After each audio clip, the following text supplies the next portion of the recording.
si Reco mo to. Get me.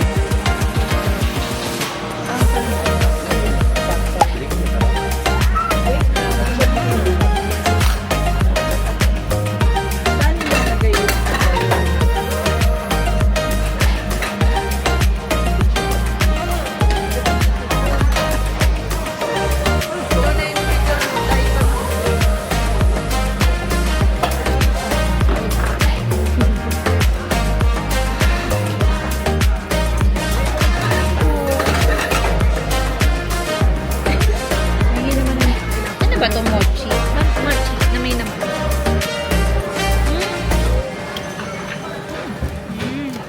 Wet tissue na. Pop now. Uy, kasama ba?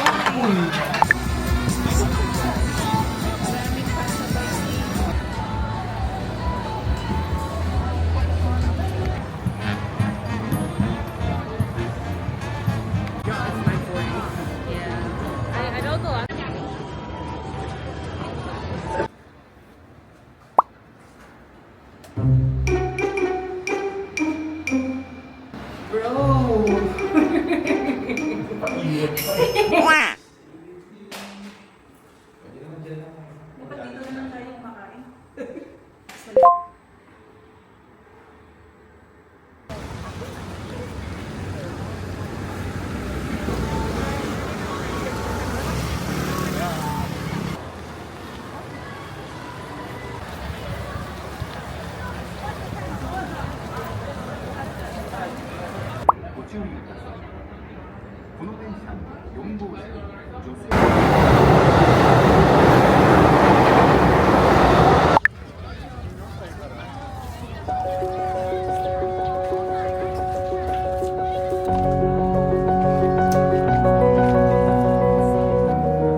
Thank you. Yay.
Ito, titira.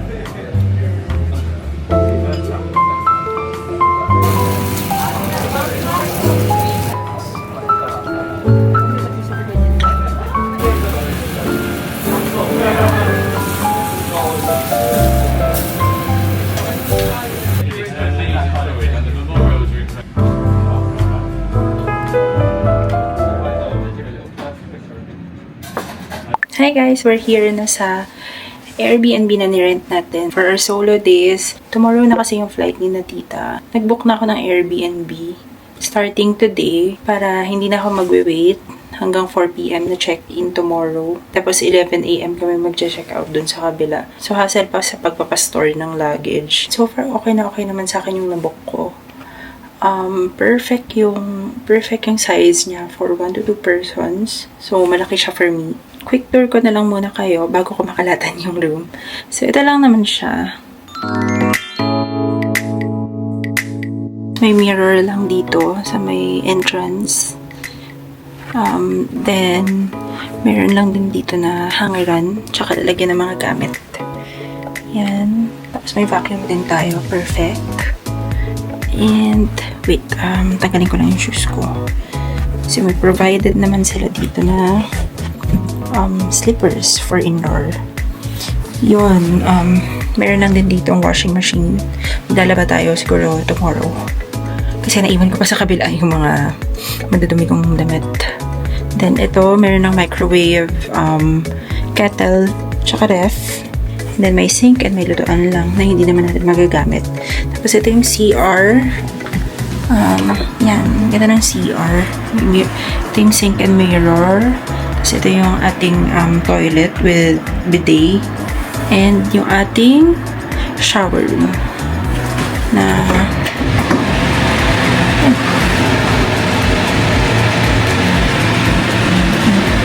ayoko naman na may tub. Hindi ko rin naman magagamit. Sayang lang sa space. Yun. Tapos, ito lang naman yung sa room. Meron tayo ditong malaking sofa. Pwede na nga rin siyang bed. And yung ating queen size bed. Yan. Meron lang din tayo dito. Balcony. Pero medyo masikip.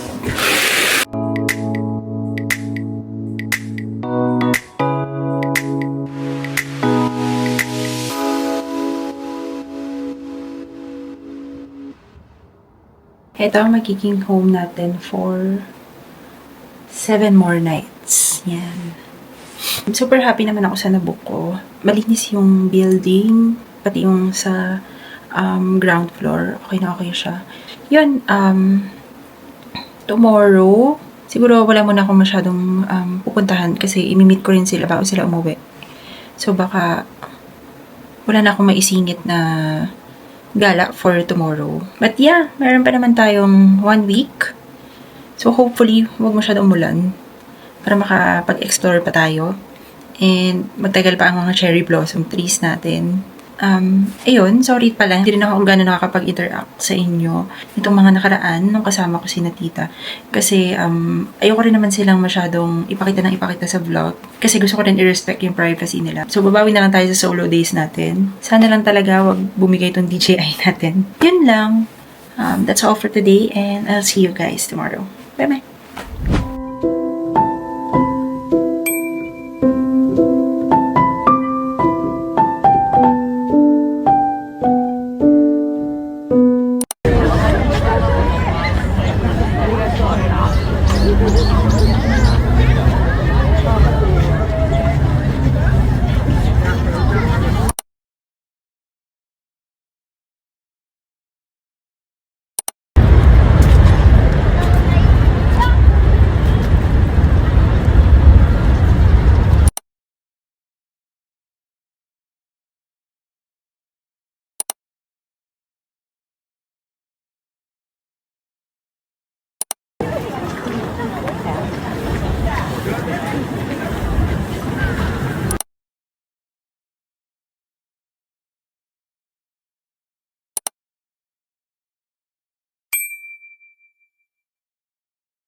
Good morning, guys. Chill day lang tayo today.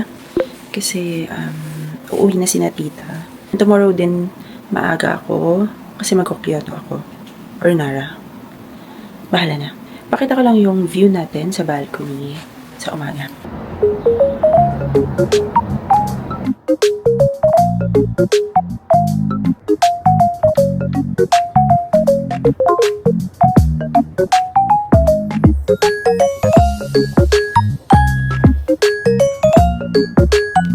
Nagde-take go. Yes, it's our date today.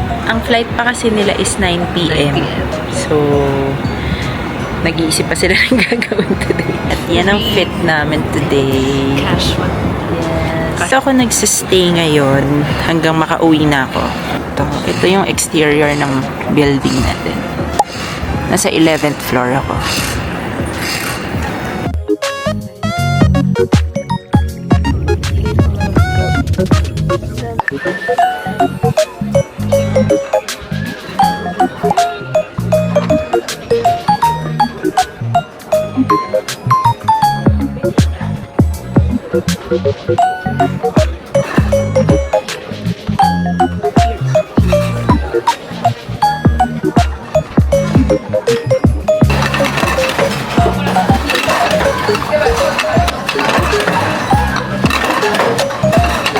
Ang lapit na din, 17 years.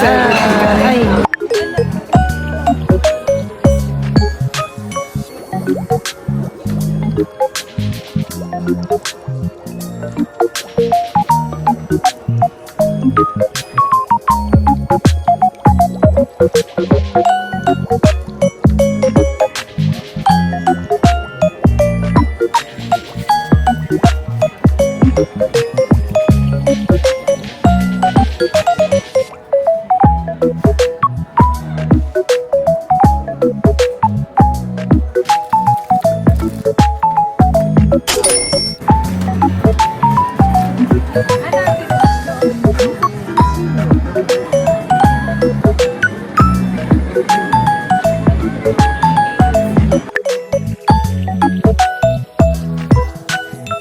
Pauwi na sila guys. Nauna na si Natita sa Uber. Kasi itong dalawa, antayin ko lang makaalis. Tapos, magta-taxi na rin ako pa balik ng Airbnb. Yan, ang kanilang mga dala na napakarami. Lahat yan puro shopping. Ito pa. Yun din, yung isa ding yun. Pati bumili pang maleta.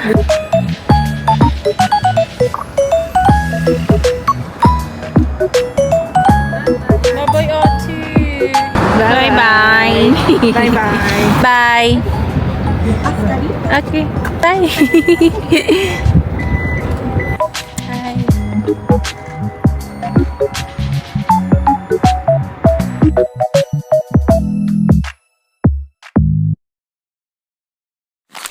Okay, I'm home now. Hindi na rin ako lalabas today kasi maglalaban na lang ako. Then, tomorrow, probably maaga tayo kasi makakapahinga naman siguro ako today. I'll be staying here until, kung tama, ang pagkakatanda ko is April 9. Mag-check out tayo dito. Tapos, April 9 ng gabi, yung flight natin pa uwi. And, April 10 ng madaling araw, yung dating natin doon. So, yun, medyo mahaba-haba pa yung ating solo days. Thank you nga pala sa Arada family sa pag-ampoy nyo sa akin. Super nag-enjoy ako. Thank you din sa pagpa-experience sa akin kung paano ang mag-travel in luxury, kagaya nyo. Thank you so much! Samahan nyo ako maglaba, guys.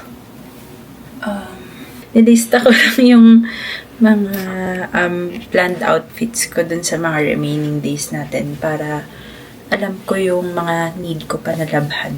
Yan, tapos kachat ko lang din. Katawagan ko lang din si Lavi.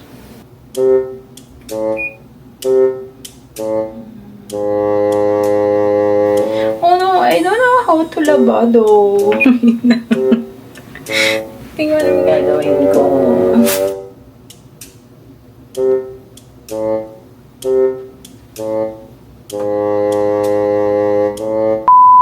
Oh my gosh, na-figure out ko na siya. Wala na pala akong kailangan gawin. Ilo-load ko lang yung mga damit, tapos siya nang bahala kung gano'ng kadaming water. Tapos nilagyan ko na rin ng detergent. Tapos siya na bahala. Iiwan ko na lang. Oh my gosh. I'm sorry, nakita niyo pa yung struggles ko. Okay, nakaligpit na tayo. Naglalaban na din. Magplansya naman tayo habang nag-iintay.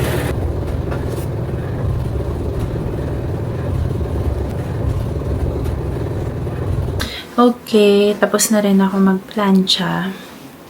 Tapos nagda-drying na lang ako ng mga nilabahan natin. Bumili din pala ako kanina ng sandwich, tsaka cup noodles para yun na lang yung dinner ko tonight. Tinataman na kasi lumabas. Tsaka medyo maaga tayo tomorrow, so hindi ko naman kailangan ng super heavy meal. Kanina, ang dami rin namin nakain ni Ate Jelay dun sa sushi bar. And na-decide ko na rin na tomorrow nara tayo. Yan lang. I think I'm gonna be ending the day here. Bye-bye!